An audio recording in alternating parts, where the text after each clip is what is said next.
Well, hello, welcome to Drawing with Fire. I'm Valarie, your neighborhood pyrography artist, and I'm joined today with hubby. And we are doing the live advice. We got 60 today to get through. We've got Scott. Let's see here. We have Anne. We have Lee. We have Spencer. We have Karen. And we have Pete. So we're going to get this started. With this one, it is a drawing from Pinterest.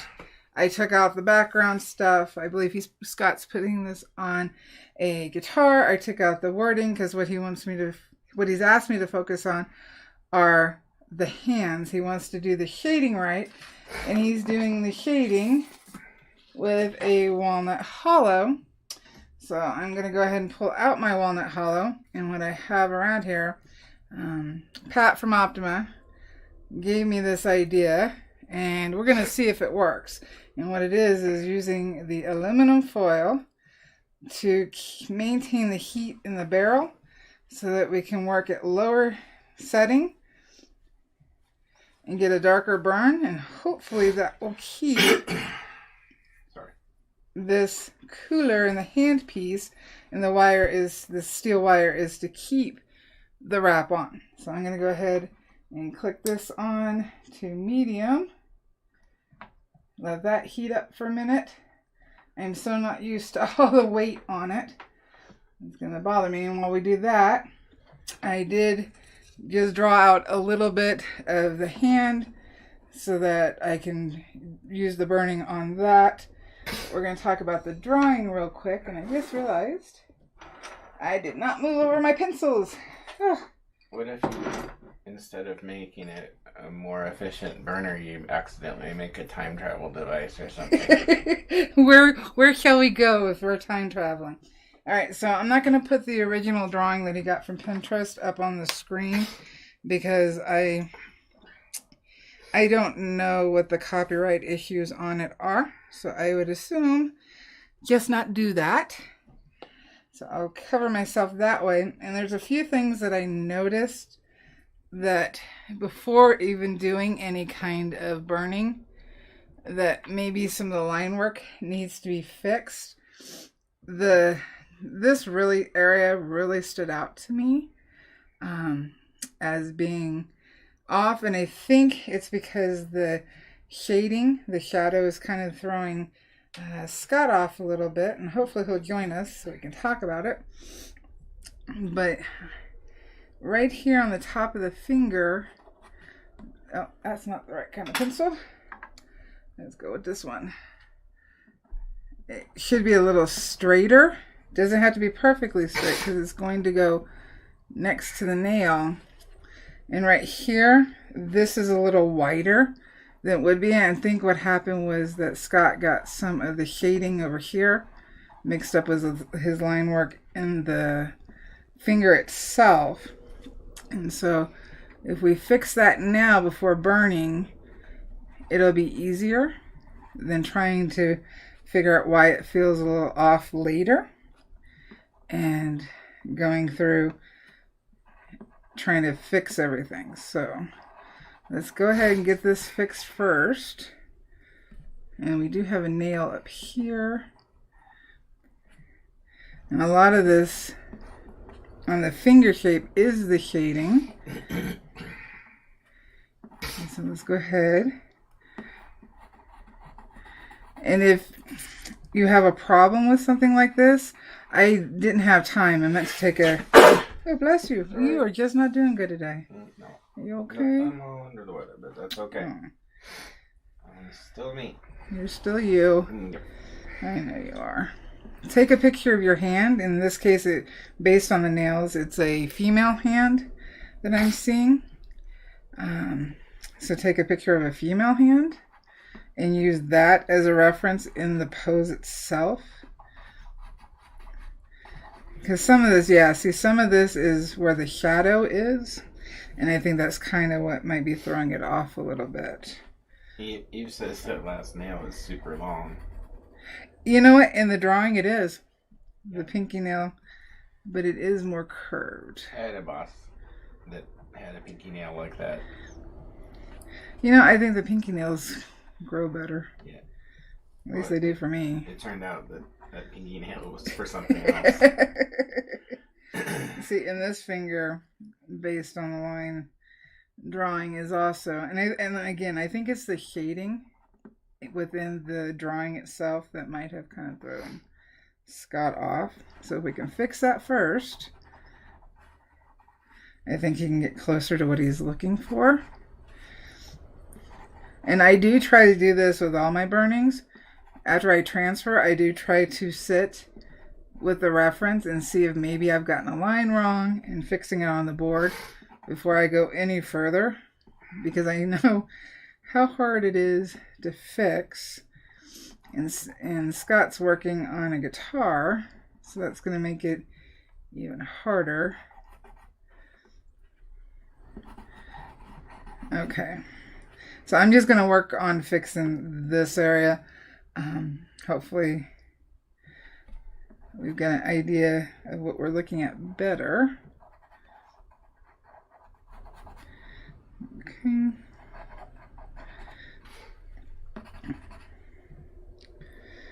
Let's see here. So shading wise,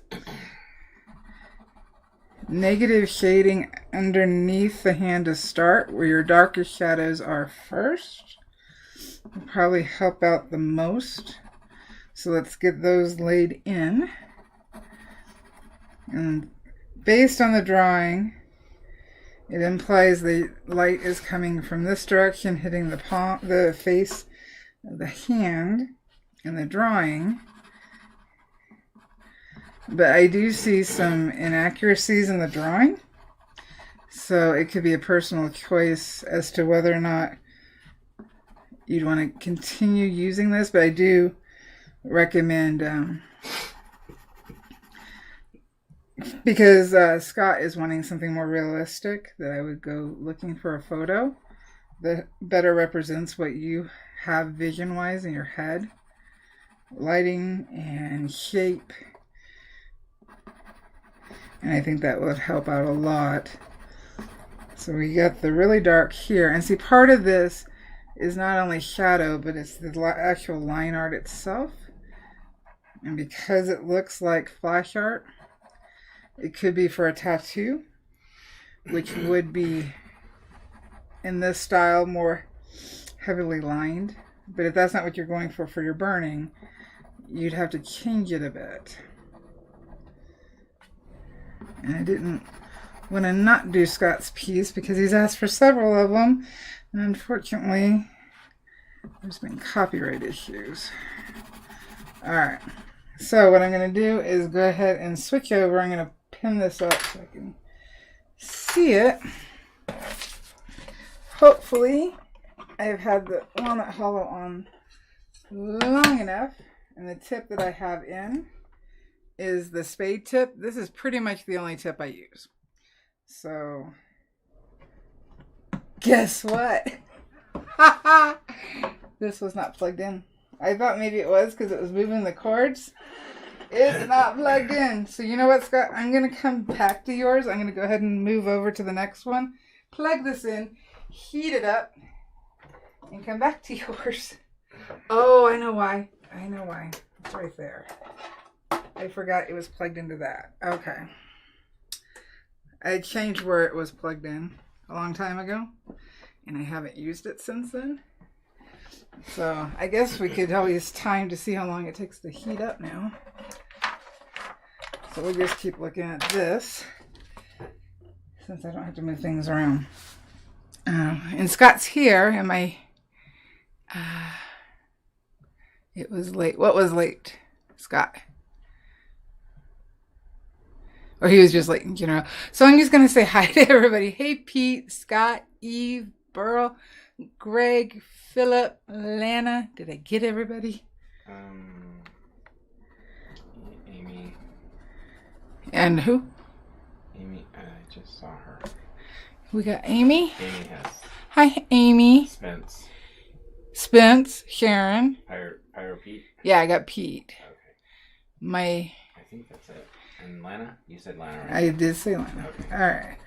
So let's see how long this takes to heat up. So I've got the spade tip in. It's wrapped. I'm on the medium setting. That way, I'll just show it this way since there's no numbers. Can't hold it the way I normally do now. Still waiting for it to heat up. We get no heat, but it's on. Oh. It's 1 in the morning where Scott is. Oh, goodness! I thought you were on this side. 1 in the morning. That's a long ways away. Since we're, where are you, Scott? Because I don't. That's not Australia. That's too early compared to them. Somewhere in Europe. I'm gonna bump it up so we can get hotter quicker. No, because it's 7 p.m. in the UK. So I would say someplace in the Middle East or India for 1 a.m. Let's see if we can guess where Scott's at. Like, where in the world is Carmen San Yes. Where in the world is Scott? Darn it, I'm still not getting heat. It's plugged into there. It's turned on. Is it really taking this long to heat up? How long do they normally take? You're normally supposed to have it on for like 5 minutes, so I'll just let it be. And I will put that to the side. And I'm going to go ahead and pop up Lee's real quick. I am not sure what Lee wants, and we'll get back to this. Okay, I can smell the heat now. Yeah? Yeah, I can smell it. You know how when something heats up, you can smell it? Sorry. Goodness, you just all kinds of noises today. Wow, it takes so long. I am so used to turning something on and going. Okay, Scott says it's 2 in the afternoon here. I drew that the other morning. He's on the East like Coast. 1 in the morning. He drew it at 1 in the morning. Gotcha. Okay. All right, we're starting to heat up. This is so frustrating. I'm just so used to turning my burner on and going. Got a little spoiled. I have gotten spoiled. Did not realize how spoiled until now. All right, well, it's still heating. I'm still on red. I'm letting it heat. We'll just go ahead and get started. So, the angle too. There's so many differences that you don't realize until you haven't used it for a long time. So right now I'm just using the tip. And I'm going in along the line to get my shadow in for the fingers. And I'm going to have to bump my heat down here in a second because now it's starting to go. Lana wants to know, I think Lana missed the part where you were talking about wrapping it. It's wrapped with aluminum foil and steel in order to help reflect the heat back into the post instead of out into the world. In theory, that should allow a lower heat setting, science, darker burn, and a cooler handpiece, in theory. So that's aluminum foil and then steel wire. So I've turned down the heat. I went back to that medium setting that I was looking at. This definitely makes it, this pin makes it harder to do the angle I'm used to working at. So let's straighten this line up a little bit. I'm going right up next to the pencil so I can go back and erase. This is the medium setting, and what I should have done is probably tested with the aluminum foil off and then tested with it on and seen what the difference is between the two. I think I'll do that another time. So trying not to outline, but I'm trying to get it right up next to where my lines are. And because it's me, I still go in circles. Wow, I am spoiled. I wish I could give everybody an Optima now. I really do. That way It's a custom limited edition. Oh, yes, custom limited edition walnut hollow. I will say that the handpiece isn't getting as hot. It looks like it's prepped to go to space. It does, doesn't it? You just need to have like aluminum all along the handle. Yeah, right now it's not being hot, but I'm at medium. And like I said, it's been a long time since I used this sucker. And I'm remembering why. I want pyrography to be like in space, like on the space station, because any smoke and heat wouldn't be directional, it would just radiate out. It'd probably be frowned upon. Probably. Well, I've got permission to burn at the cafe, but... Not in space. Not in space. What about the space cafe? I guess we'll have to wait and see if that happens. Alright, so small circular strokes. Like I said, I'm on the medium between yellow and orange, right on it. I can always go back and darken. So just starting off, kind of blocking in, so I know where things are at. And at the angle I'm at, what I mean is my board being up instead of the board being flat, I am having a harder time burning. And this is the only way I can work.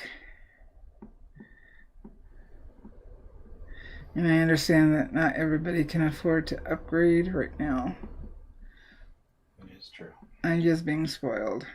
It's doable. Just, for me, it's uncomfortable. I'm definitely going to have to wear my wrist brace after this. I'm assuming it takes more time. With how I burn? See, that's the difference, too. I burn maybe differently than some people do. So, it is going to take me longer than others. What I really don't like is the weight, the controller on the back of this handpiece. Because I really feel it in my wrist. Scott has a question. Yes, that's what we're doing. I shouldn't outline it right before shading? No, not if you don't want the lines. If you want realism, then don't outline. If you want it to look like the flash art, then outline. If you're really going for realism, then no, you don't want to outline it. Because look at your hand. I mean, even with the light kind of hitting it, you know, in the piece, there we go. You don't see outlines. No, you see shadows. You see sharp and transitions. Curves. Yeah, but you don't see outlines. Contrast. But if you want that look, then by all means, go ahead and outline it. So let's see here. You know what I'll do? I will outline this one so we can see. And my line art may be off. My line drawing may be off because I just quickly before hitting the live button.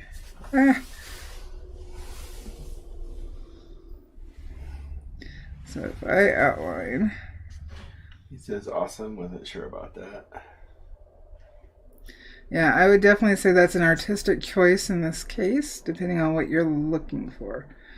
So I'm going to bump up the heat so I can outline. I'm just going to the red-orange. I don't think we're going to need much more.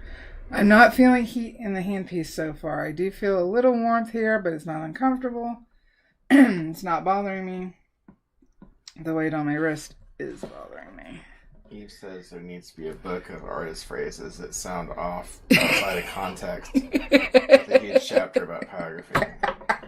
What did I say? You know, what didn't you say? I don't know. I just say the things. I don't always know what I've said. Yeah. Oh. Sometimes I have to go back and watch my own live to know what I've said. Go back and watch it and then shit. And then think about out of context. Well, there's certain things like just the tip that yes. I'm going to burn this and burn that. I definitely pick up on those, but okay, so we've got an outline here. And this is on Like I said, the medium orange, it may still be heating.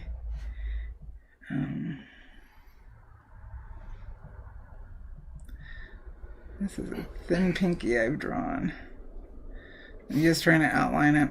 I don't tend to like the other tips. This is the one I can tolerate the most for Walnut Hollow. So that's why it's in.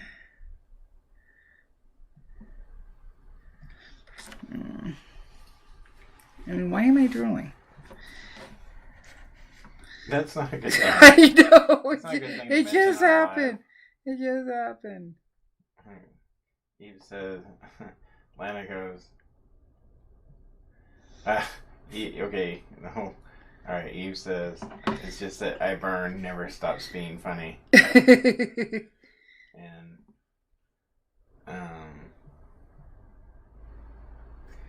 Lana likes how you call the temperature red-orange. Well, that's the only thing I got. Eve says, when burning hands. That's the only way I have to describe what setting we're on. We got red-orange. That's all I got. Oh, I'm not going to be able to do this much longer. I seriously have shooting pains. Beryl says that she has 2 of these walnut hollows and she can't get the hang of the tool at all. And that's in response because Pete said that he couldn't ever use a walnut hollow because he's used to holding down near the tip, and that's not possible with a walnut hollow. Yeah. Yeah, you would get really burnt hands. It'd be hot stuff. Right now, the weight, let me see if I can brace it with my arm so it's not pulling down on my wrist. Hot stuff coming through. Stuff. All right, so in outlining it, we have a bad outline, but an outline nonetheless. We have this now, but if I go over here in circles, and hopefully I'm not completely off camera, I can get more texture, smooth it out. Again, harder with this pen for me. If I had to sit down and do a burning with it, I could. But I really don't want to. Okay, so Lana would like that on her oven too. Today, I bake with red.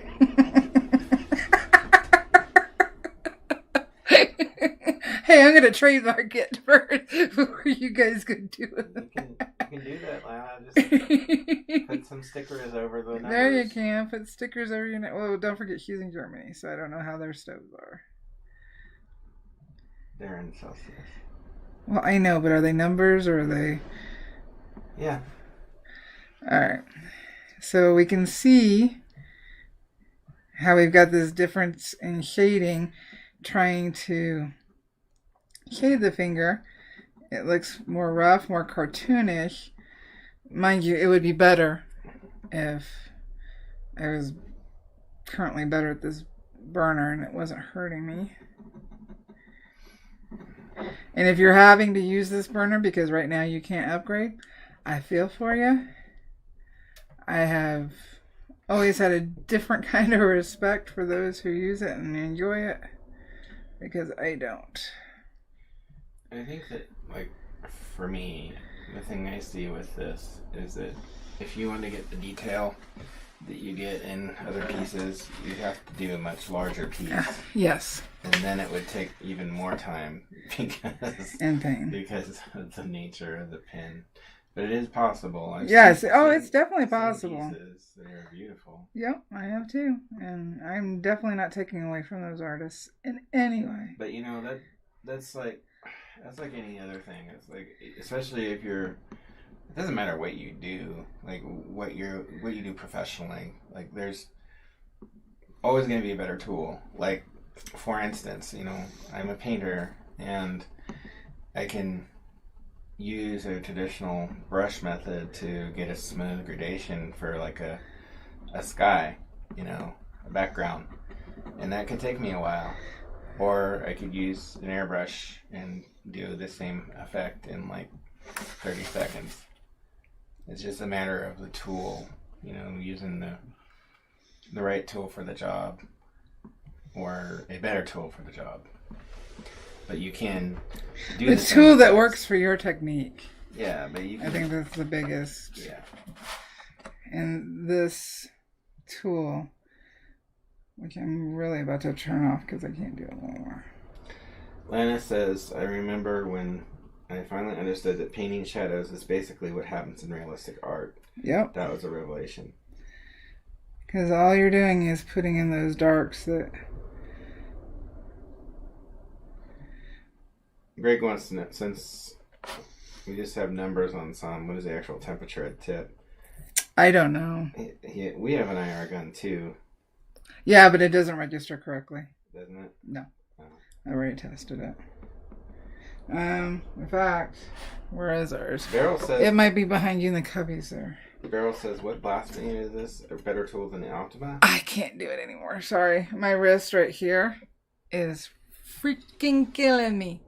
If I could say some other words and be okay with it, I would be. Fudgesicles.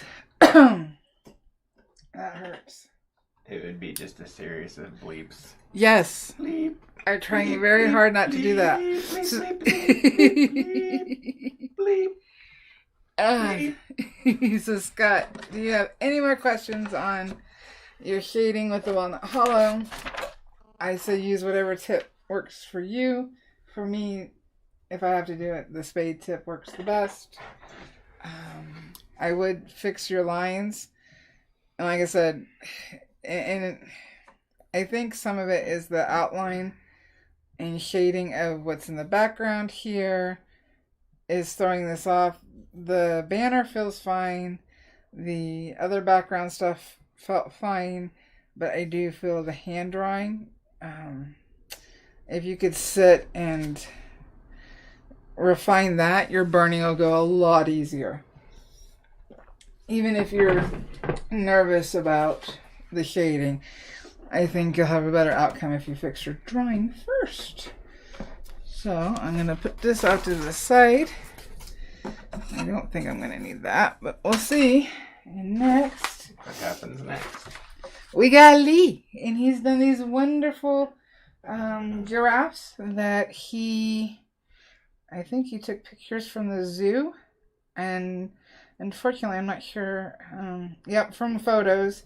He took at his local zoo, 2 different moms and babies, and moms born the same week, so these are 2 different moms and babies, but I don't know what he wants me to discuss because he didn't tell me. So I'm going to just take a general overall look at this piece. I think they're absolutely darling. I love the babies and the mamas together. And because Lee has put so much work into these, I feel like this one is kind of lonely. Like there's a couple of different options, I think, for this one to kind of bring it in line with the other 2. Now, if I was laying this out because I did a 3-piece, I never can say it, and I don't want to say it wrong, so I'm not going to. When there's 3 pieces of art that kind of go together, what's that called? A triptych. Yes, thank you. I didn't want to say it because I figured I'd say it wrong. Well, you just put me on the spot. I was over here playing with this makeshift slinky, and you were like, what's that called? And I was like, oh. That's what you get. I would probably put this one in number 1, this one number 3, and this one in the middle. But in doing so, I think 1 or 2 things. Having a baby head coming up here. Yeah. And of course, this is not going to be good. I wonder if I should do this. Can we see better? Because for some reason, we got that glare. Okay, maybe. It's about the same. So I would put, a baby here to kind of balance it out, and just the head and the neck, so that we have them coming together in this way. Or have, I don't think a leg would work. Got the head turn. Yeah. Maybe, He likes how the photo looks like it's 3D. You actually have them on your table. I know. I was watching on my monitor too, and it was throwing me off too. Yeah, unfortunately I couldn't upright his photos so that I could just get the face of it. So yeah, this is at an angle. I'm trying to think. What would I do when we're here? I think the baby head, even if the baby's... The giraffe looks like he's photobombing somebody. He does. He looks like he's photobombing these two couples. Mommy baby couples. And this one's like, hey, I'm left out. So either he could be left out and still be in the middle enjoying, but I still feel like there needs to be something over in this spot to kind of balance it out. What did I do now? Nothing, just your giraffe voice. Sheila, what do you mean my giraffe voice? What did I do? Hey, I'm left out. Well, he does look like he's like, or he or she does look like, hey guys, can I join? That's how it feels. And it's absolutely Charlie. Yeah, I could cut them out. Oh, okay. Well, can you grab me a pair of scissors? They're to your left in my little black thingy. What? Oh, never mind. I got scissors.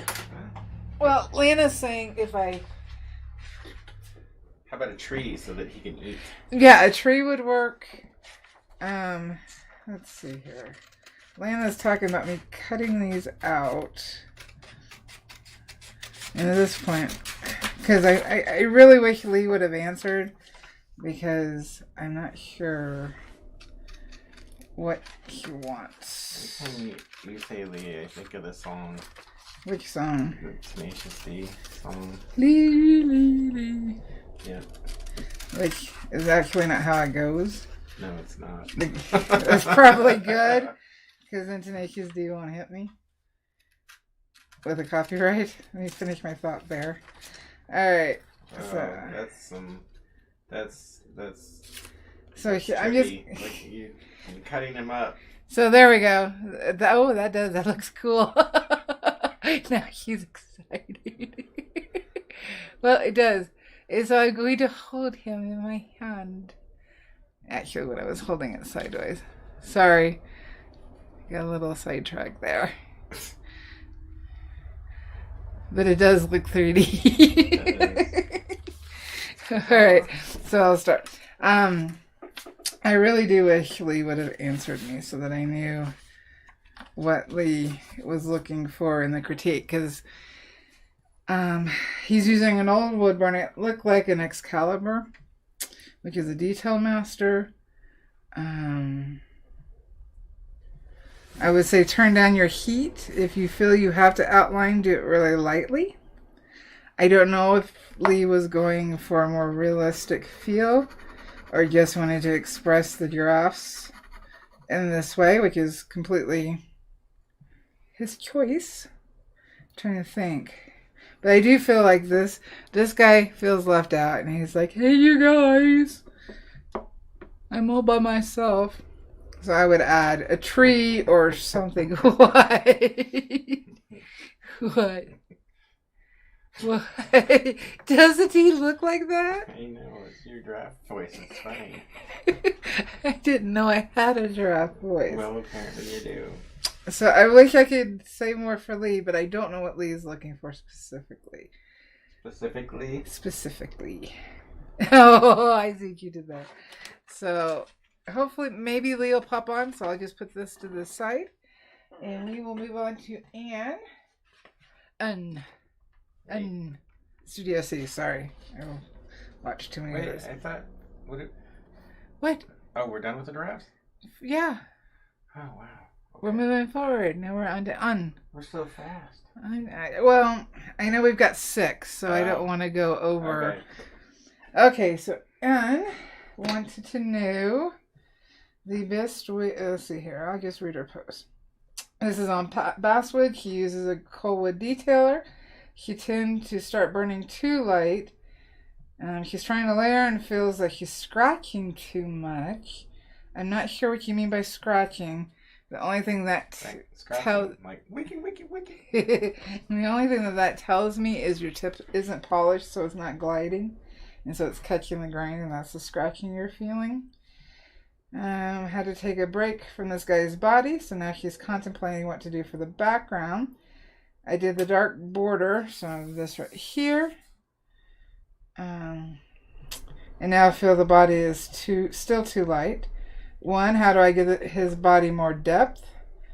She wants to know if she should use a shading tip, fine tip, throw away and start over. Never throw away and start over. Ever, ever, ever, ever. Yeah. Even if you don't like it when you're... I don't throw away. Even if you don't like it when you're done, you've learned a ton, and you can always do something else with it. 2, do I attempt such a busy background with the trees and foliage? I'm afraid I will really ruin it and lose the elk. I feel a darker background will make his antlers pop out, but it's such a large area. This is an actual photo a friend took, and this is a gift. Thank y'all. Alrighty. Well, what I did was I took your photo that you posted in the group, switched it over to black and white, and actually darkened it. And as you can see, and I probably should have put this one in black and white, not darkened. That way you can see how much more contrast it gives it. It's clear what's going on. I get that.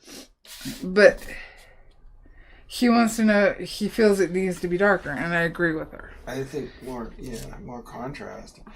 I would say, as far as like the busy background, I think that could be more of a bouquet kind of blurred out background. I think that because of the composition, that there needs to be something in the top left to balance out the weight of the elk. Yeah. Said the guy when no one asked. So I do feel you need more darks.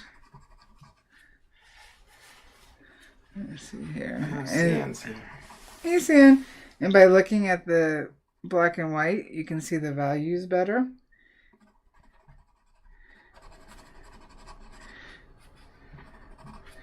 This pencil tip is going to break on me in a minute. Let's see here. And this is more. This is darker. Because we have this beautiful dark around the snout and into the longer fur on the chest. I definitely would darken this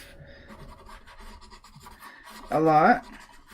And then for the background, I would put the feeling of trees, and I'll show you what I mean by that. And I would use for what, let's see here, you've got the Coldwood.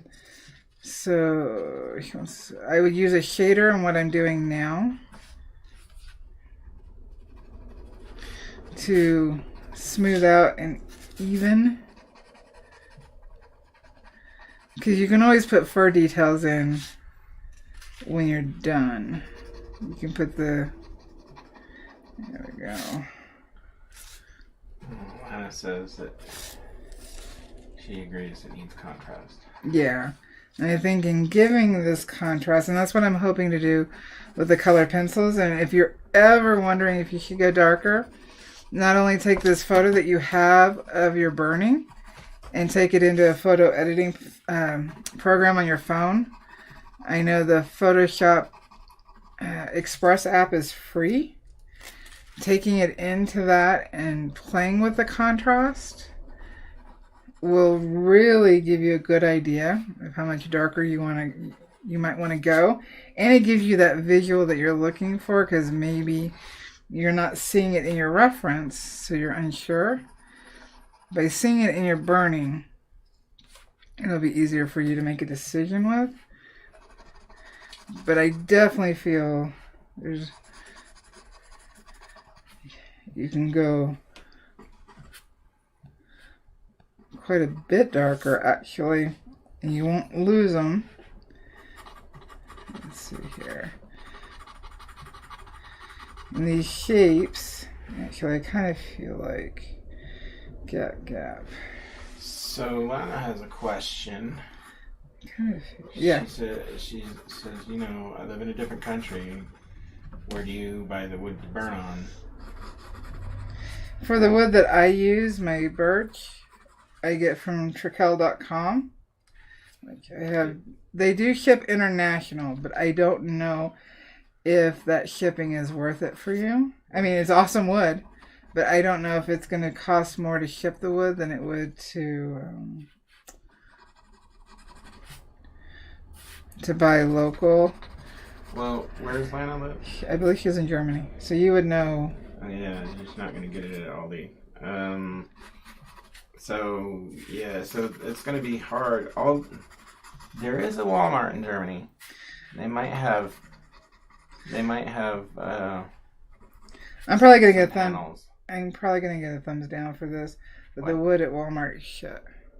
It's very cheap wood. And you cursed. And I cursed because it truly is. I wanted to fully get my point across. I would say with Germany, you'd have to find a place that specifically. Do they not have lumber yards? They do, but it's specific. Like they're gonna have places for that, but most of it's gonna be building. So you're gonna have to find some place that is maybe specifically supplies cabinet makers.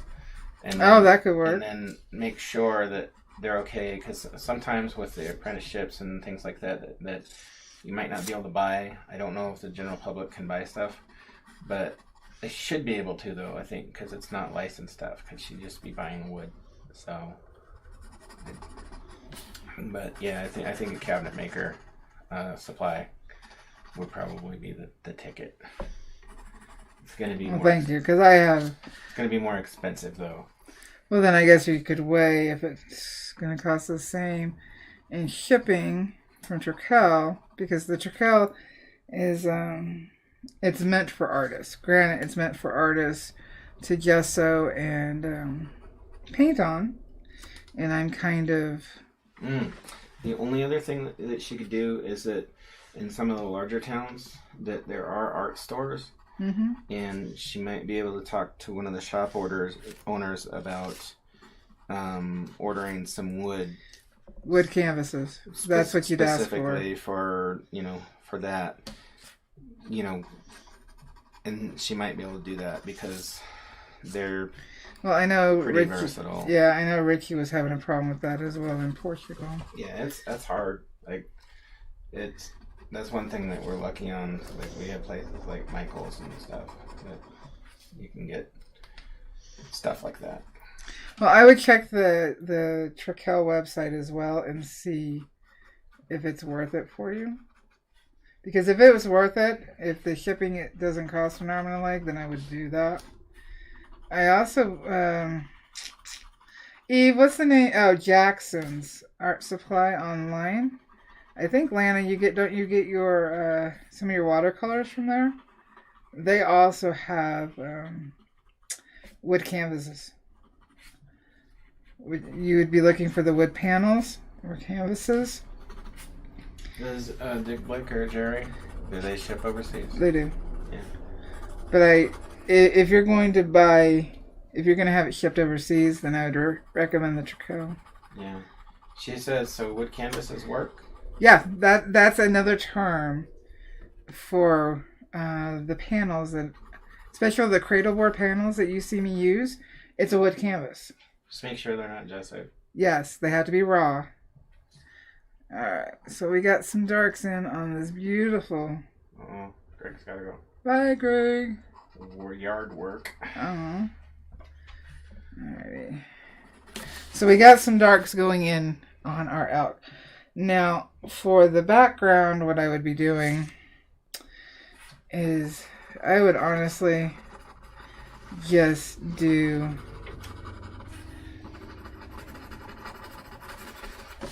I'm thinking, let's see here. Different shapes. A UFO abducting some hunters in the background. So I would do some different shapes with different values in them. Mind you, I have nothing against hunters. No. It'd just be funny. Let's see here. And you're right, Anne, on having a darker background popping out the horns.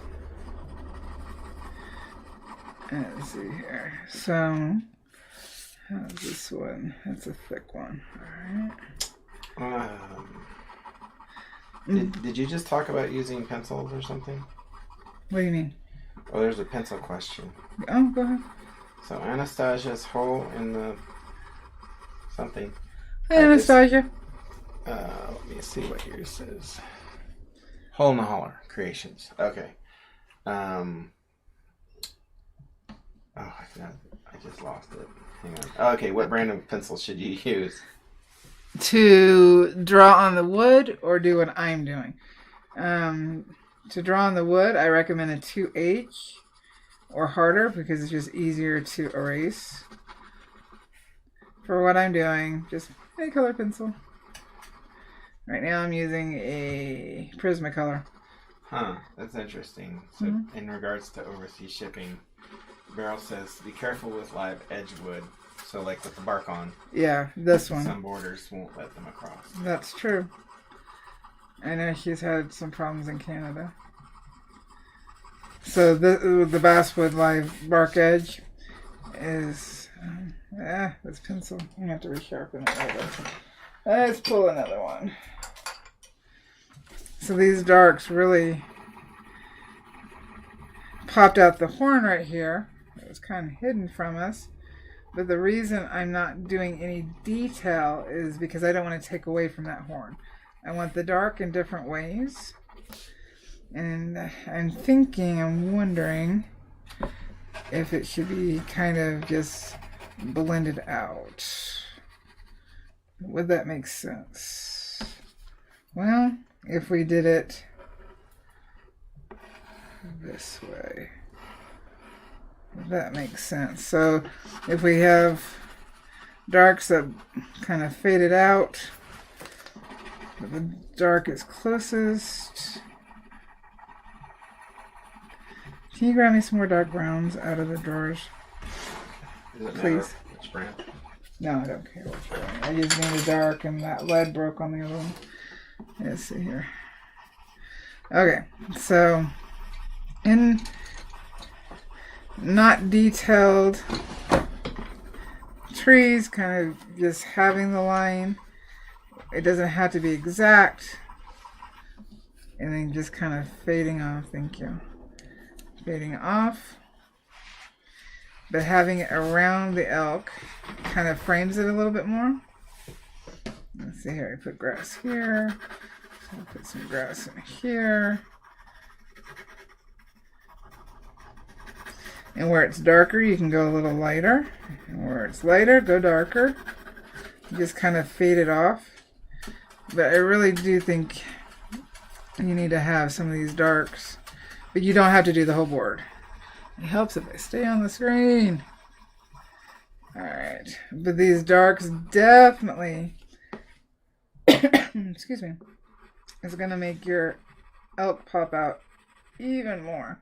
You've already done all this beautiful shading on it. I think just going a bit darker is going to give you that feeling you're wanting. Yep, so just darkening them up a little bit is really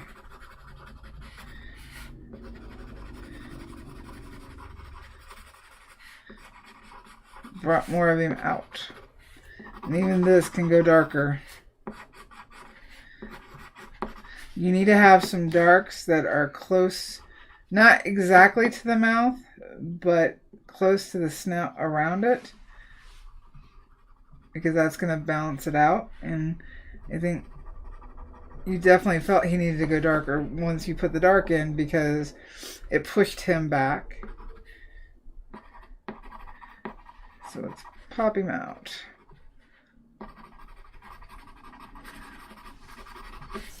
And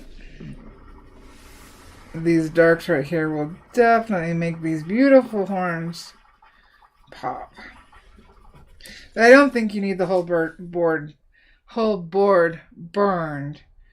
I think you can kind of go at a very bit of a... Don't draw a line, so to speak, not one that you can't erase. but use that line, whichever one you choose. Let's see here, because you could also, I think you could also go this way if you wanted to. You could also go that way. More of an angle this way. It's going to really be up to you. But I do think you need some blank up here. You need the darks back here that are not detailed. And yeah, I gotta throw it now. This feels a little off. And Hindsight wants to know what tip you'd be using for the background. I just use a shader tip. This is Anne's piece. Yeah. So she's got a Colwood. I'm not exactly sure what shaders you have. But I would probably be using either a ball tip to start just to get some texture. And I would be, or my spear shader. I have on the Colwood, I have that's polished a bit, is the small round flat. I would use that and just going in circles. Because the circles, if you can get like the different darks in here and then lighters here, it'll give you the feeling of the bush without detail. And you could do that with any of your shaders. Hi, Cheryl. I'm trying. Don't be shy on darkening him. You've already got a beautiful layout of him. Just punch it up. And you've already got lines for the hair, so you can use the shader to shape it. And do the same for the back. Maybe darken a little bit of the shadowing on the back end of the horns. But other than that, I think you've got an awesome job so far. I would pay attention on the horns, how the light is hitting. At least this one kind of looked like a moose horn there. That's why it caught my attention. How something is hit by the light. So based on your reference, we know it's curved because it's lighter up here, and then we've got a darker, and then it's a little lighter. You do want to have those to curve the horns, the antlers, the way they go. Let's see here. Right here we've got an antler. So underneath is lighter, but in doing this, it just separated the antler spikes. There we go. There we go. A little darker up against. I'm just trying to get it to pop out. There we go.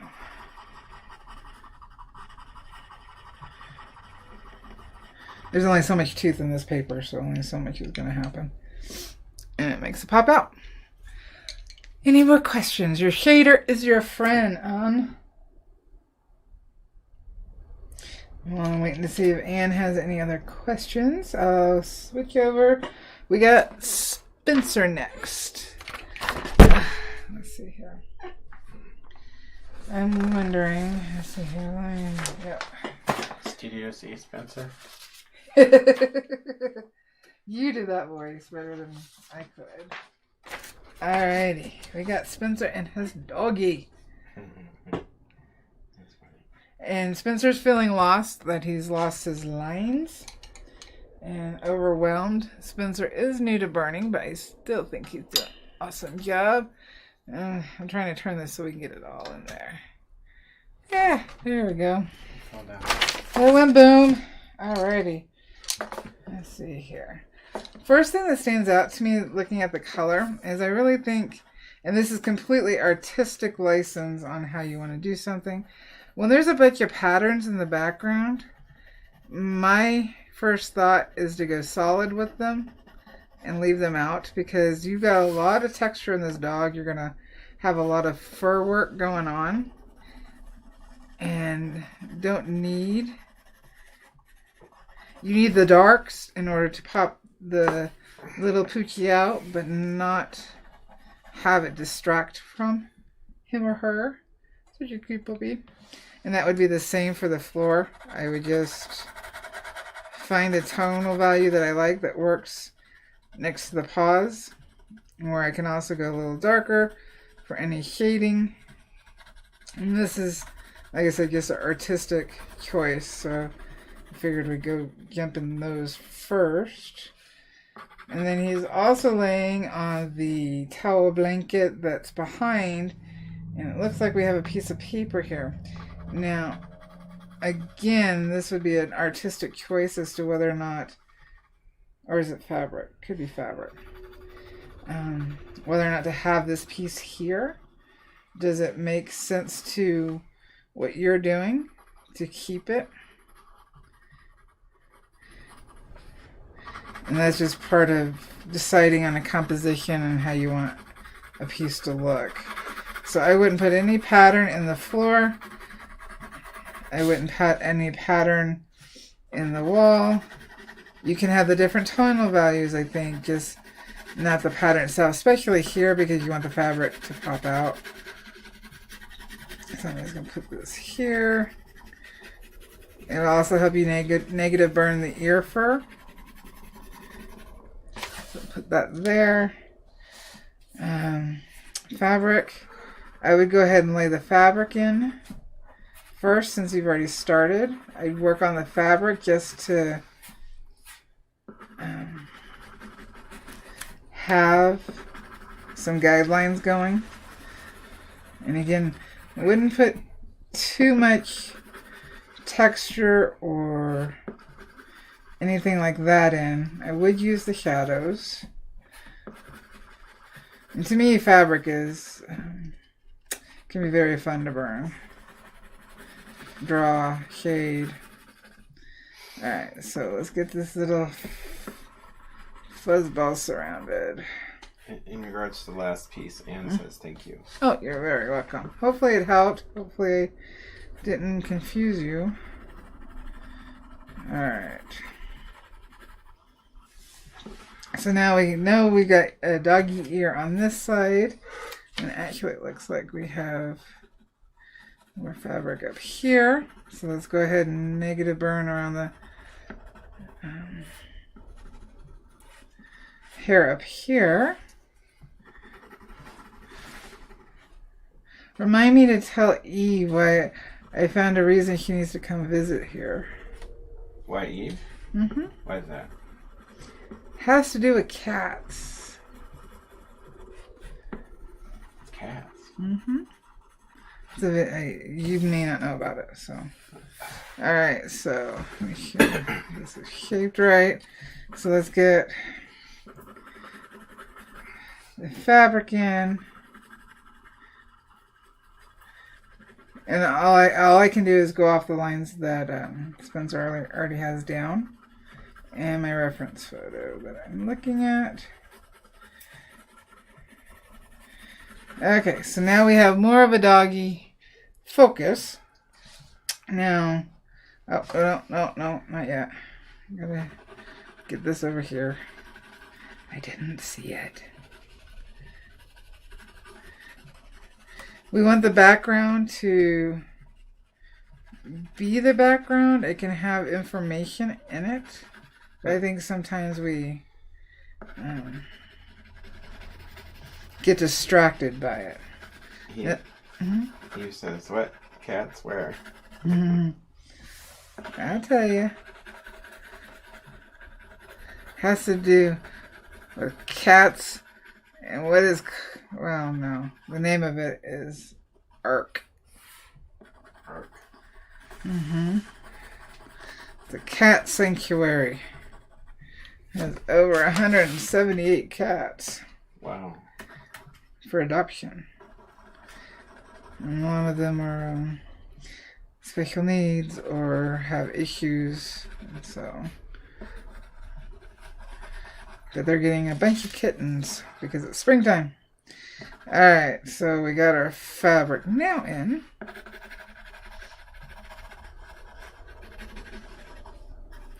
Okay, so that's a dark. I'm assuming that's for the neck, which puts the head So we'll bring this in. All right.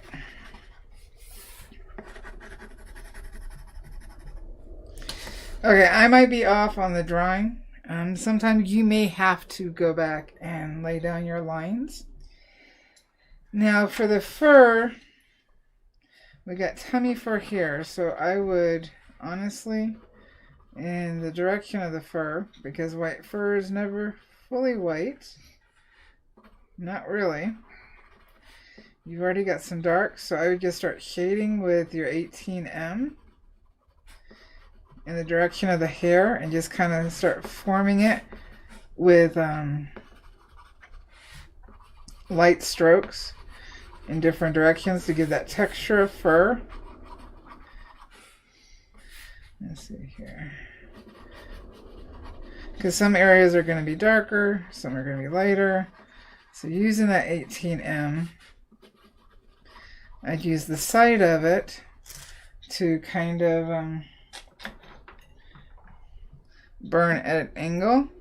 And this is the S, but at an angle to get some of my shapes. That way, where I want it to burn darker, it burns up against the darkest area and kind of feathers out into a lighter burn. Hopefully, maybe that helps. Hopefully I didn't confuse everybody. But I would just, with your 18M, just kind of move around in the direction of the fur so that comes up, so I know. We got paw here, that's darker here, goes up. We got the lighter part of Fur Baby's fur right here. So let's get that in there. And see, with negative burning, oops, sorry, hit the camera. With negative burning, I can shape the fur so that the lighter areas aren't outlined. But you've already started it here. I think maybe you just got a little frustrated. You did already start doing it.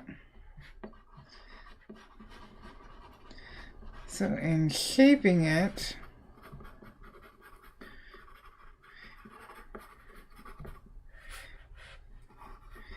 maybe going in the direction of what you see for darker would help. So that's really dark here, but on black and white, it's not as dark. I think this is doggy here, so we could actually kind of just remember the shapes. Let's flip it upside down. So now we don't see doggy, we see shapes. And this might be, and I know you started working this way, but sticking to it. Let's see if it would help. Are you falling asleep over there? I'm struggling. You're struggling? I heard you. I'm trying. We got 2 more after this. And then if I need to, I can bring down the fabric.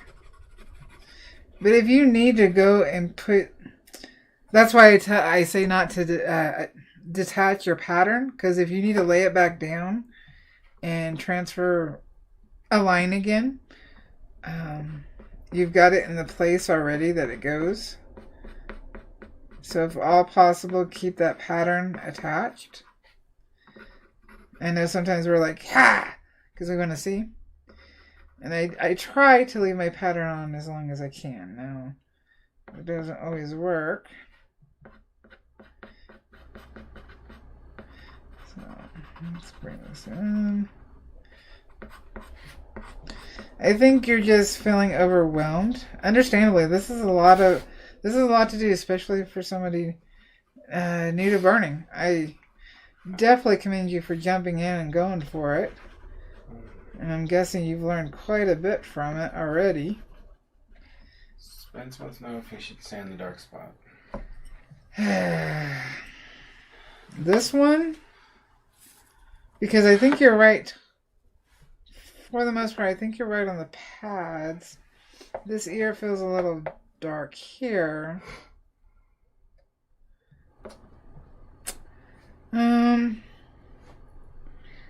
Is this a plywood?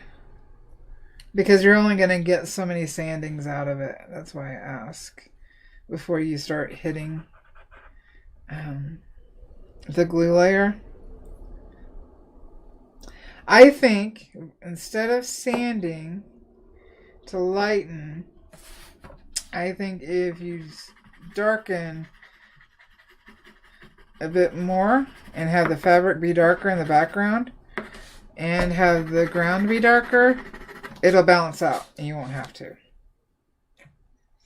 I think that's the direction I would go in. So that the first one you pointed to is the spot. That one?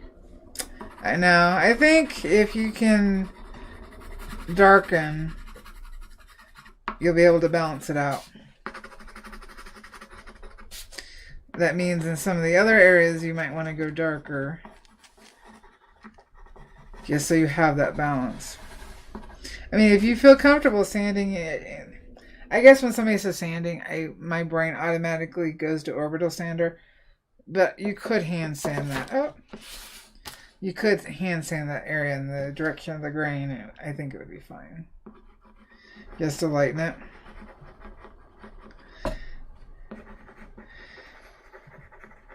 Let's see here. Anything else, Spencer? I'm looking. I know. I'm just moving the pencil around. I think this doggy would be better set off with a bit of a darker background versus the lighter one that's in the photograph, and that's just mainly to help. And I think the contrast of the doggy would sit really well in here.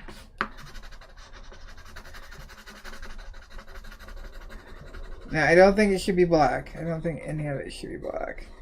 I think with the fabric and the wood, you can go with different darker tonal values. Let's see here.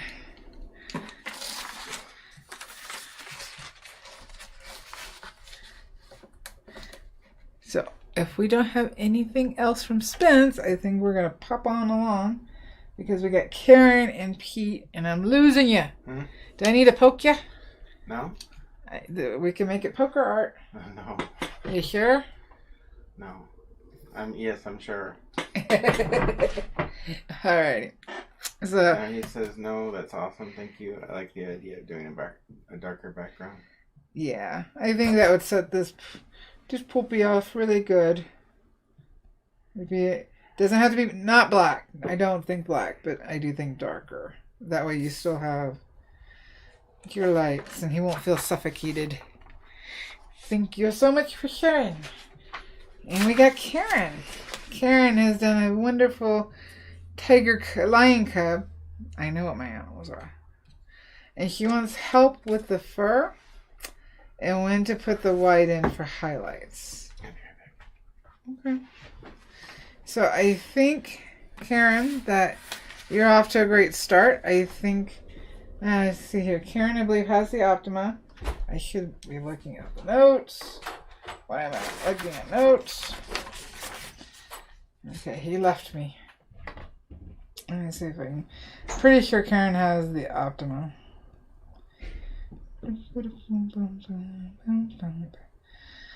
So all this is in the group. Actually, I don't know. Oh, wait a minute. She wants to know what she can do more on the hair to make it more realistic, really anywhere. What's the best to use for the white? I haven't added that yet. Oh, yep. I use the Optima, and this is on birch plywood. Alright. So, I would say you got your lions down. That I would turn around now and start blending. The blending is what's going to smooth things out and give your fur more of the clump feeling with some hair. So I would start using your shader and start kind of shaping. And I know in this photo that the lion's mane cuts off. but I would recommend looking at another mane and seeing how you could continue up until that mane would actually stop, because it kind of feels like it, scissors straight across cut. And with it blowing in the wind and the shape of it, there's more going on up here and off to the side that I would pull another reference just so you can see the end, and just kind of bring it in. Let's see here. But I would do a lot more with the shader right now. Let's see here. And shaping. Now here, the hair goes down. So it's really important to follow that shape. Let's see here. I'm sleeping. Close. Close. So let's get that. We need to go in that direction. We need to go in the direction of the fur. Let's see here. And it might be a little confusing because you have the whiskers coming out over here. But this fur is definitely going down. And again, with your shader, just going in this direction. Can kind of shape it a little bit. Kind of soften it. And then we've got our darks right here. Now, this, we really need to smooth this out, because in the photo, if you look in the black and white photo, and switching to black and white for this purpose is really important. Right up here along the cat's face and muzzle, you don't see any detail of that fur. So we really need to smooth that out and use that burn to kind of shape our lion mouth. And there's fur that's darker going up. See, if you get enough of your darks in and shape it going, you may not actually need to add too much white. In fact, in theory, the only white would be the high highlights. So I'm pulling up. The fur is darker on this side. So I'm trying to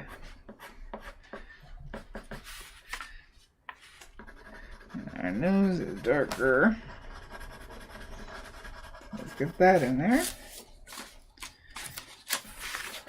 I tend to bounce around just like when I'm burning, because my eye sees something, and for me it's just easier if I go and fix it then, or I'll forget and then wonder why something is off. In a way, I do feel there's a couple places where maybe the line art is a little off, but I think that we can shape that based on negative burning and grouping together, so it doesn't feel that way to you or in general. So it's a lot of fur. Whose work is this? This is Karen, and I think she's started off awesome. And she's new to burning as well, newer to burning, and can't remember how long. And I think she definitely has a handle of what she's doing. I think just tightening up things, really. See, the negative burning is what's gonna really give you the shapes of the cats. Yeah, he may have been off of that stroke. So let's see here. So just by negative burning, where the shading is for the lion here, of which this eye is being squished into, so we lose it. We just have folds. But we have the nose going here, so we have the eye socket, which is this, coming out on this side. And it's really important that we follow that. And it is going to be darker. Okay, you did good there. We'll just kind of shape it a little bit more. And see here on the nose, remember, even though you're doing short hair, you want to go in the direction of those strokes, and that's going to give you the softer hair feeling. Let's see here. I just think there's a few things that we can smooth out. You'll get closer to where you want to be. See, we have a bit of an outline there. So how can we... This hair goes this way. And it curves around. And if my strokes aren't smooth, ignore those. I'm just trying to do it quickly. Let's see here. And I know that doing big cats can be very overwhelming. We gotta get those shapes though. Here, this. We only have a high highlight here on the cub face. And see the mouth. This nose right here, it breaks the line going down this way because how we have the two, we'll call them cheeks, is separated with the nose right here. So we have to have that line coming down to get that shape. And then I know it can feel overwhelming, but sometimes that's why on things like this especially, what I tend to do, let's see if I can do this quickly, is I make a pattern. And if you don't have a drawing tablet for the computer, so if you don't have that, you may not want to stand there with a mouse and do it. But I take a color photo, and if I need to, if I don't understand an area because it's not making sense, I will take a pen and go over what I see on my actual photo of the main lines. That way when I go to transfer them on tracing paper, I can see them better. And this allows me to go, okay, so this lip actually, the dark part of the lip comes down, and I don't want to lose it. So on transferring, doing it this way, I can put whatever lines aren't making sense on the light box. I can go back real quick, lift it up, and draw it out. See, now I see these two tonal values are separate, especially right here. And if you need to lighten your reference to get those, then I would. This way it shows you where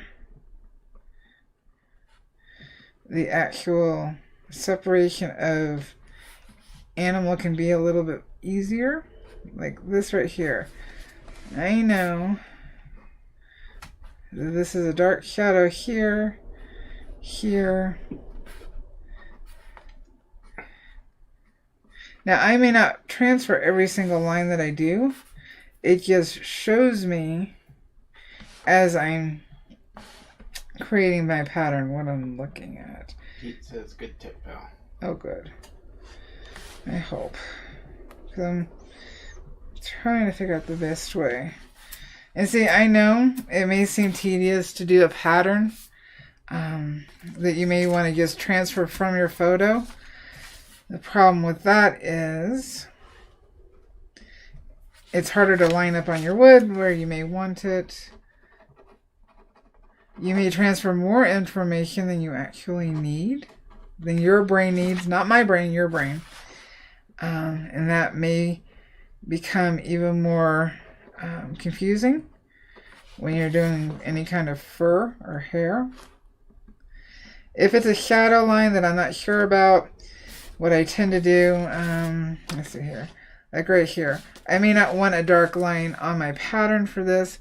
I will do dots, and that tells me to pay attention and get the shape without having necessarily a dark line. I do the same thing.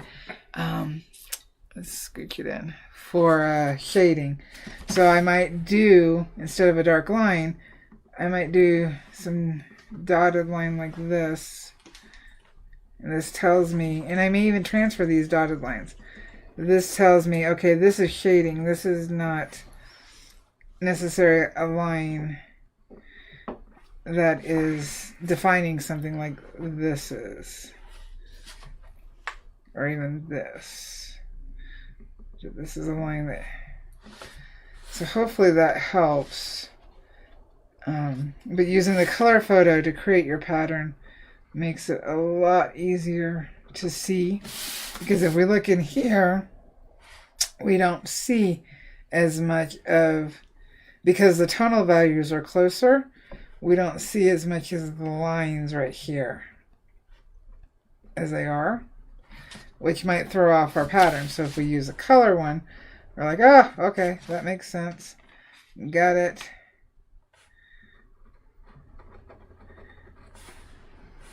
Let's see here. Going with the, there we go.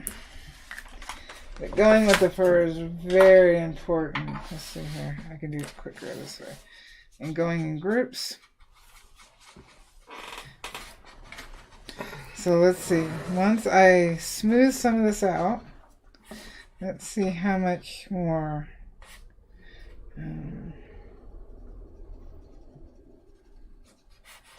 It may look.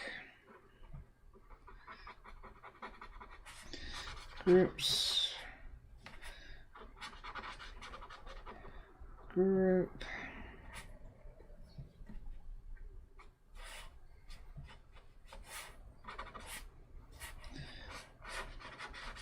I can do darker quicker with the marker.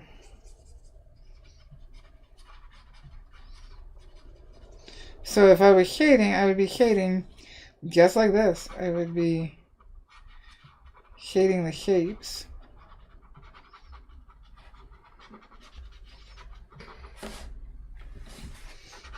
In the direction that they're going. And I think once you do some of this, Karen, you won't feel so overwhelmed, and you'll feel like it feels closer to what you're going for. I think it's just a matter of spending a little bit more time with it.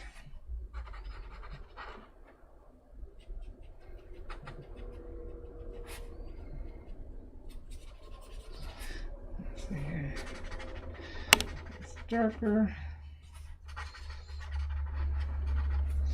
And if I do it real quick up here,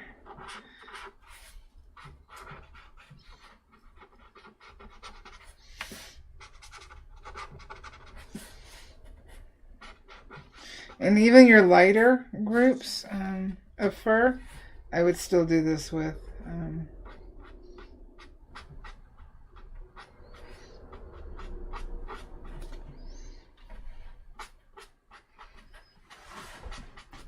Sharon wants to know if the right cheek looks a bit fatter.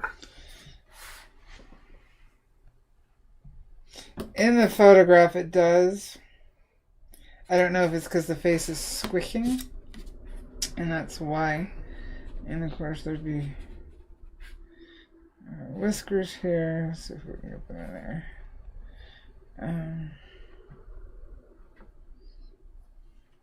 I'm just doing this so I can have a shape. There wouldn't be that dark of a line there. It's just so I can see. Yeah, I'm looking at it because this is going to be really dark, but we have shadow here.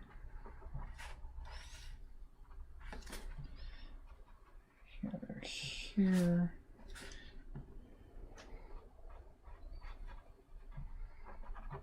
Because I've drawn over the photograph, I have kind of a better idea of where things are a little bit. So this would be the way I see it. By the time I'm going to burn, I will have created my photograph, however it is I'm going to use it, however I want it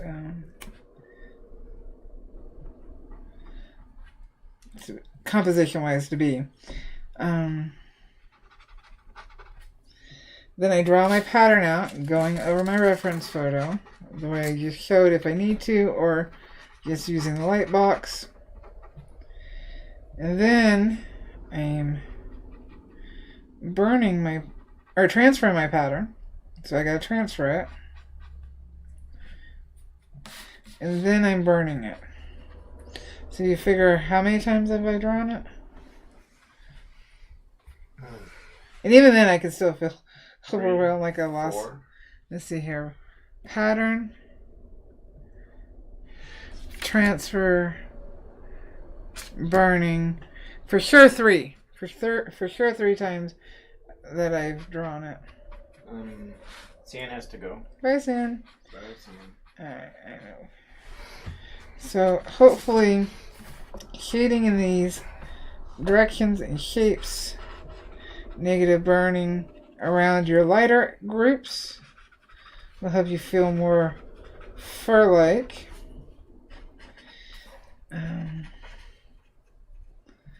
I would definitely go pull another reference photo of a full-all mane so that you know how to finish the top of it blowing in the wind. Some more darks going in the shape of the fur. And let's see here. This is going to be too dark. You know what? I'm not going to do it. It's gonna be too dark. Gotta follow the direction of your fur. Let's see here. Right here, this line goes down actually. And I know this because I drew over the line right here. So we need that line. A lot of that is shading. We know the fur shadow goes in this direction. It's too light.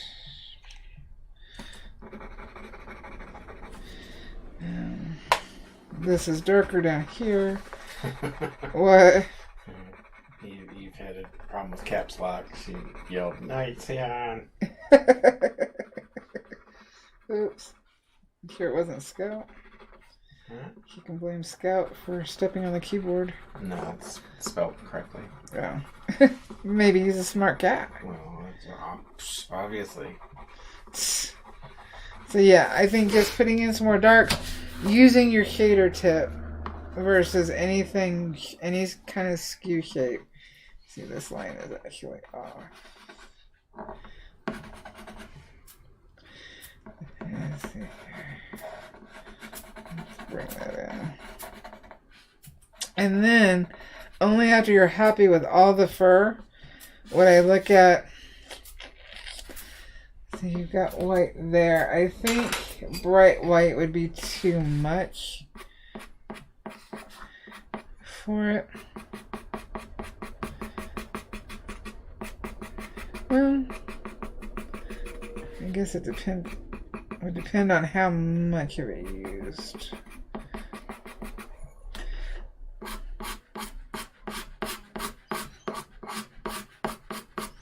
Yeah, maybe white would be too... I hate that feeling. Be too much. So for that...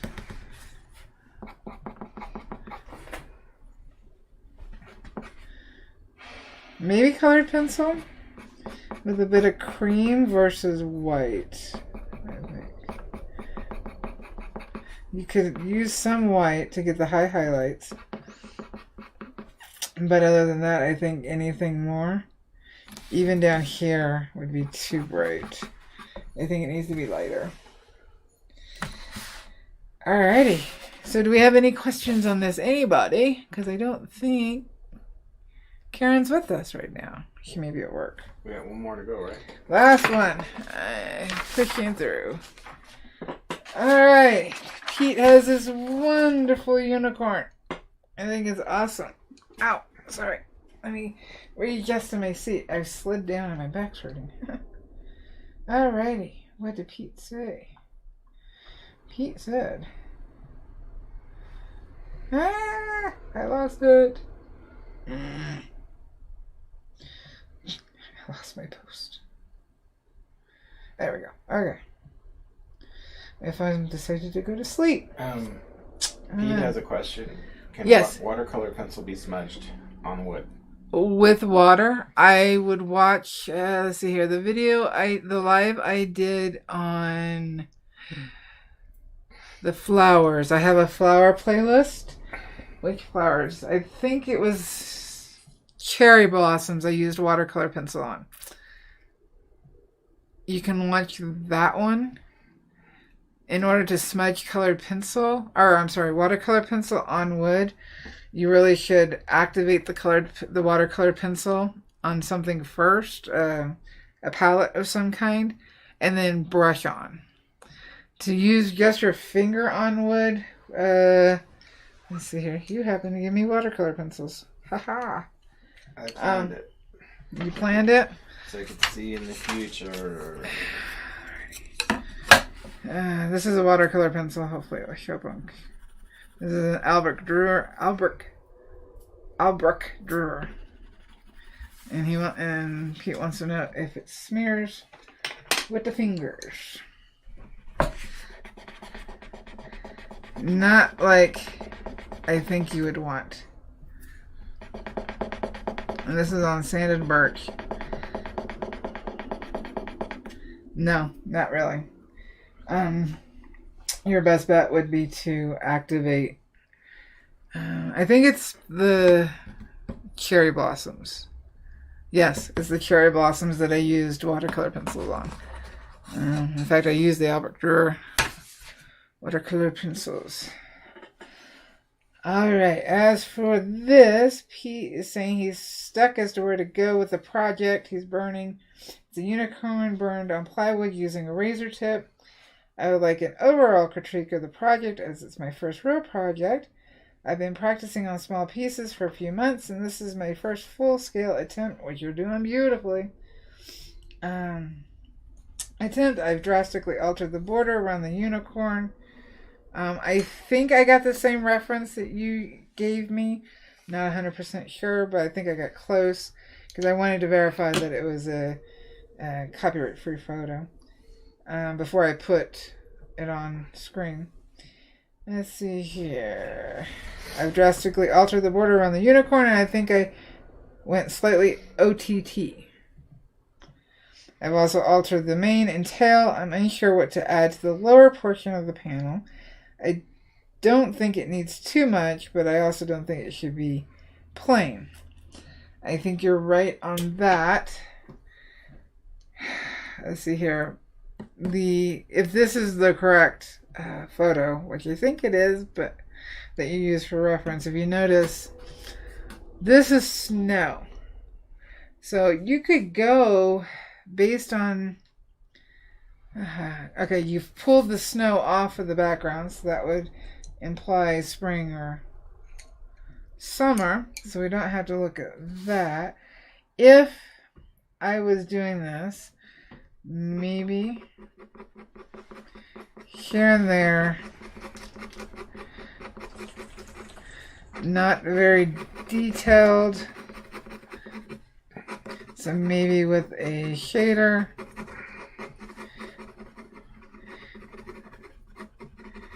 maybe some clumps of wood, I'm getting tired. I want my burrito. Vero wants to know, what if you use a damp smudging stick for the watercolor pencil? I have not done it, but you're applying water to wood. That's always going to raise the grain. So with the paintbrush, you can control how much water you have versus, say, a damp tortilla. What? What about a damp tortilla? I think that would hold more water than the tortilla. Oh, what about a burrito? I'm hungry. So I think I would just kind of put some grass clumps that are non-defined and necessarily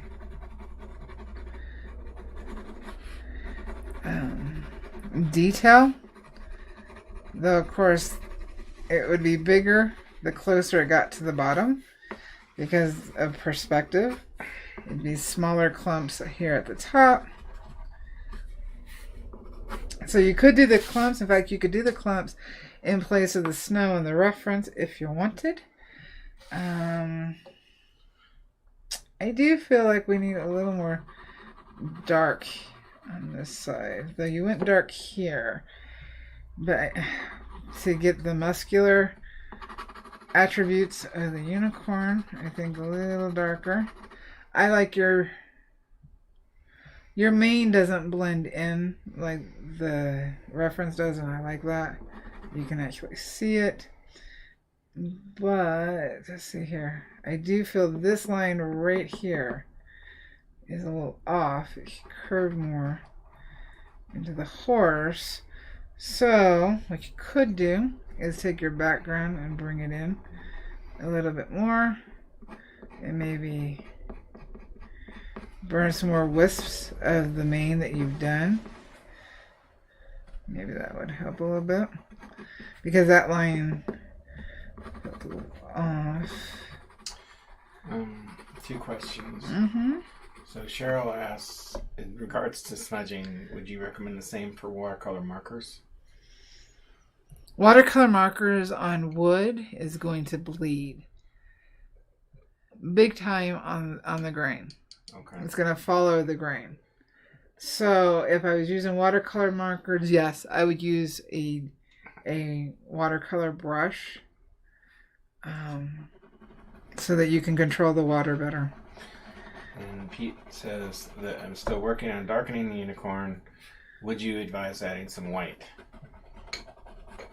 What color is your wood? I actually lightened this because the photo on Facebook is pretty red. And since I don't know the wood, I think sometimes the wood type does make a difference to me as to whether I would do it.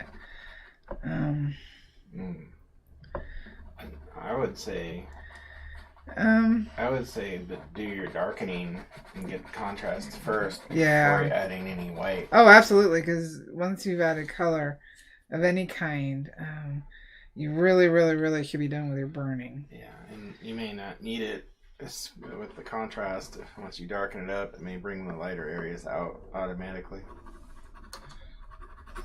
Pete says it's pretty reddish. Pretty reddish.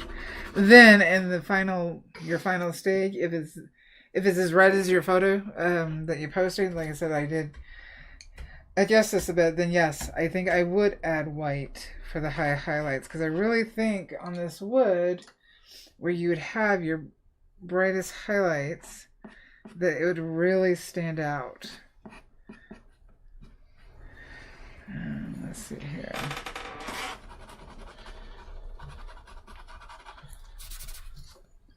Let's see, what do we get?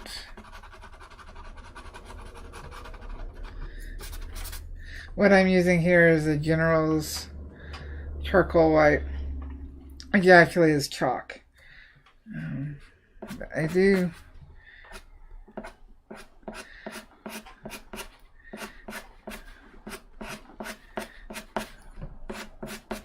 With this wood, I think it would be a good add. Sorry. I hate that feeling on my teeth. Let's see here. But remember, on some of these areas that I'm kind of doing and blending, smudging a little bit, a darker burn.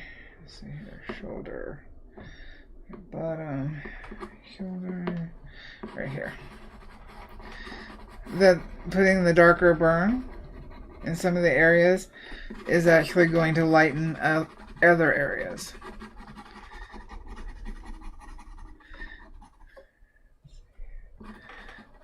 Let's see here. Based on this, the light source is coming down, because, okay, so with our light source coming down,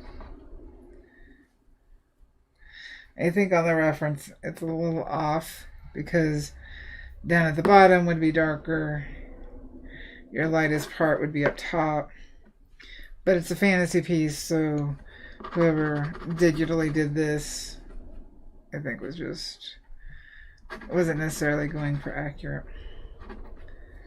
Well, I think a lot of times when we see pieces, it doesn't matter who does them, but I think more often times in digital because it's quicker, but where the light comes from is a huge thing, and it's a very complex thing, or can be very complex, and not everybody gets it right. Yeah. And okay, but I have to now look at Pete's, because he burned the top of the horn.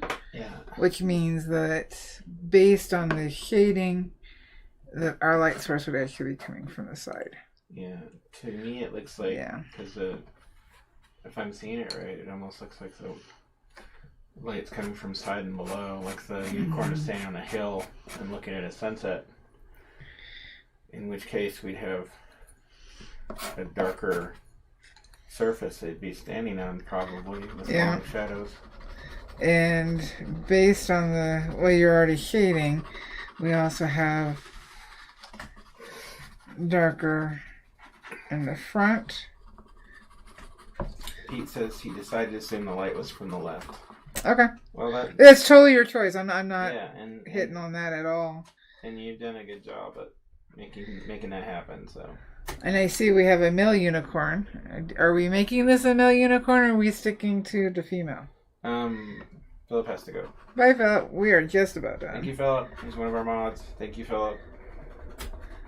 Awesome, Philip. Let's see here. I think what I would do before I go any further on darkening is I would go look at photos for horses, because that tends to be where the unicorn body comes from. A horse with a horn. And I would look at the lighting, and how the lighting hits that animal, that horse, and see how it feels to you. Just, see if it gives you more of the realism that you're going for. I think that this drawing, which is on Pixabay, gave you a good start for an idea of a look that you wanted. And I think once you decide how you want the piece to look, whether it's illustrative or realistic, once you've done that, going and grabbing references of these same shape and position as close as possible, and going more off of those, I think helps you achieve more of a realistic feeling, if that's what you're going for. So I like the ravens that I'm finishing up for the magazine. In that photo alone, there's 1, 2, 3, 4, 5 different reference photos. For that one piece, I used 5 different reference photos. And that was just so I could get things as accurate as possible. Let's see here. But yeah, I think some darker here. You could actually just kind of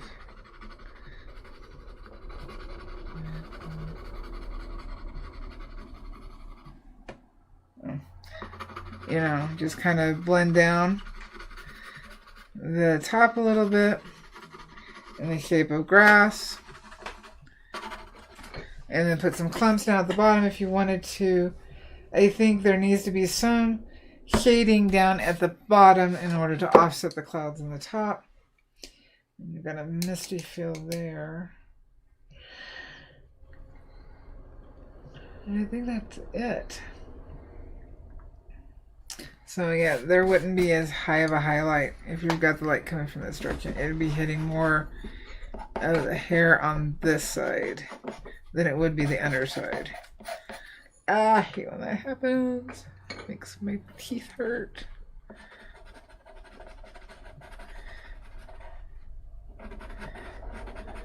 But we would have more light hitting here.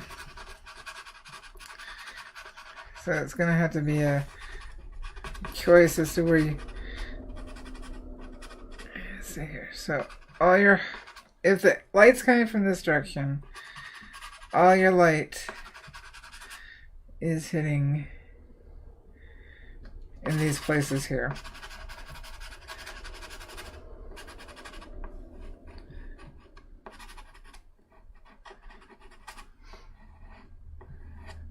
There we go. And we get darker on this side, though we could have a slight highlight here just because the light is pushing along and it's rounded, so we'd have a light highlight here. Yeah.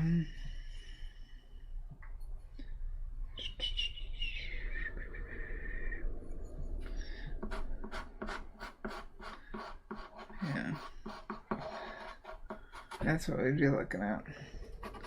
Be lighter under here too. But if you did that, depending on, because you're seeing the light from the side, then you'd also have shadow on the ground following that light. And maybe that's what you need for the bottom, whereas along with the grass is a bit of shadow from the unicorn itself. Because the minute I did that, it really... The lines have to really go in the same direction as your lighting. That made a difference, didn't it, love? Yeah. Putting it at the feet. Now that grounds the unicorn, so you could go really light if you wanted to on the clumps of grass, but by putting that shadow down at the bottom, you've grounded the unicorn. It is no longer floating in the air. Alrighty. Do we have any more questions? Yeah, I don't think so. Alrighty. Whew. I feel out of practice. I have no idea what next week's going to be. Please put down in the comments what you'd like to see next week. I'm running out of things to come up with. I think we're just about at 100 lives, pretty much. And I'm over 150 videos. I'm losing ideas, people. Tell me what you want. Cheryl says awesome live today. I learned a lot. Thank you. Sharon 8 says thank you. You are so welcome. Thank you to Eve. Thank you. Our moderator. Awesome moderator. Go check out her channel. Go check out her Instagram. Adventure Cat. Adventure Cat now has a does it? friend. Oh. Marine cat. Marine cat? Mm-hmm. Well, wait a minute. What kind of marine cat? No, that's a sea cat. Oh, that's what I'm asking. No, not a jarhead cat. Alrighty, all the stuff we went over today. So much. Thank you for joining us. And if you're watching on the replay, don't forget to hit the like button and leave a comment down below. Please, please, please, please. Tell me nicely what you'd like to see next week. I think that's everything. You're awesome. You can do this. You're a pyro artist. Happy burning, guys. Bye.